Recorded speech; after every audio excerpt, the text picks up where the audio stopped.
പ്രിയപ്പെട്ടവരെ, എല്ലാവർക്കും സ്വാഗതം. പുതിയൊരു വീഡിയോയിലേക്ക് ഏവരെയും ഹൃദയപൂർവ്വം സ്വാഗതം ചെയ്തുകൊണ്ട് നമുക്ക് ഇന്നത്തെ വീഡിയോയിലേക്ക് കടന്നു ചെല്ലാം. ഹൈറേഞ്ച് മേഖലയിലെ പ്രധാന വ്യാപാര വാണിജ്യ കേന്ദ്രം, തൊടുപുഴയ്ക്ക് ശേഷം ഇടുക്കി ജില്ലയിലെ രണ്ടാമത്തെ നഗരസഭ പദവി ലഭിച്ച പട്ടണം. അതെ, പറഞ്ഞു വന്നത് നമ്മുടെ ഈ കട്ടപ്പനയെക്കുറിച്ച് തന്നെയാണ്. ഇന്ന് നമ്മൾ കാണാനും അറിയാനും പോകുന്നത് ഈ കുടിയേറ്റ പട്ടണത്തിന്റെ കാഴ്ചകളും വിശേഷങ്ങളും ഒക്കെയാണ്. അപ്പോൾ പോകാം അറിവുകളും കാഴ്ചകളും തേടി.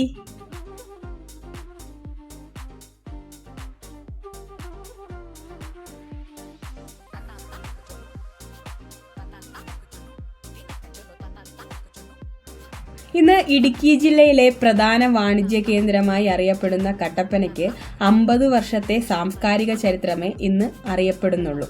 കുടിയേറ്റത്തിന് മുൻപുള്ള ചരിത്രം ലഭ്യമല്ലാത്തതുകൊണ്ട് തന്നെ പൂർവ്വ സാംസ്കാരിക ചരിത്രം തികച്ചും അജ്ഞാതമായി തന്നെ തുടരുന്നു.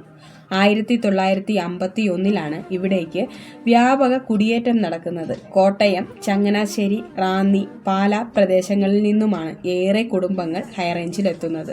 പ്രതികൂല കാലാവസ്ഥയോടും വന്യമൃഗങ്ങളോടും പട്ടിണിയോടും രോഗങ്ങളോടുമൊക്കെ പോരാടി തളർന്ന് എങ്കിലും അതിജീവിച്ചവരാണ് ഏറെയും.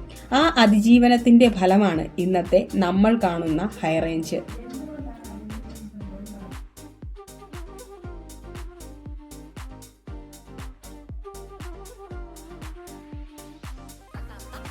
മധ്യ തിരുവിതാംകൂറിൽ നിന്നും ഇവിടേക്ക് കുടിയേറ്റം നടത്തിയ ജനങ്ങളെ ആദ്യ കേരള സർക്കാർ ഇവിടെ നിന്നും കുടിയിറക്കാൻ ശ്രമിച്ചു. ശക്തമായ നടപടികൾ സ്വീകരിച്ചിട്ടും കർഷകർ തങ്ങൾ വെട്ടിപ്പിടിച്ച ഭൂമി ഉപേക്ഷിച്ചു പോകുവാൻ തയ്യാറായില്ല. ശക്തമായ സമരങ്ങൾ ഇതിനെ തുടർന്നു നടന്നു. ദുസ്സഹമായ കാലാവസ്ഥയോടും വന്യജീവികളോടും രോഗങ്ങളോടും പൊരുതി അവർ കാർഷിക സംസ്കൃതി രചിച്ചു. 1962 കട്ടപ്പന ഗ്രാമപഞ്ചായത്ത് നിലവിൽ വന്നു. അതിനു മുൻപ് ഉപ്പുതറ ഗ്രാമപഞ്ചായത്തിന്റെ ഭാഗമായിരുന്നു കട്ടപ്പന. 2015 ജനുവരി 14 പുറപ്പെടുവിച്ച ഉത്തരവ് പ്രകാരം കട്ടപ്പനയെ നഗരസഭയാക്കി ഉയർത്തി. ഇടുക്കി ജില്ലയിലെ രണ്ടാമത്തെ നഗരസഭയും സംസ്ഥാനത്തെ ആദ്യത്തെ ഹൈറേഞ്ച് നഗരസഭയുമാണ് കട്ടപ്പന. തലനാമത്തിന്റെ പിന്നിലും 2 കഥകളുണ്ടെന്ന് പറയപ്പെടുന്നു.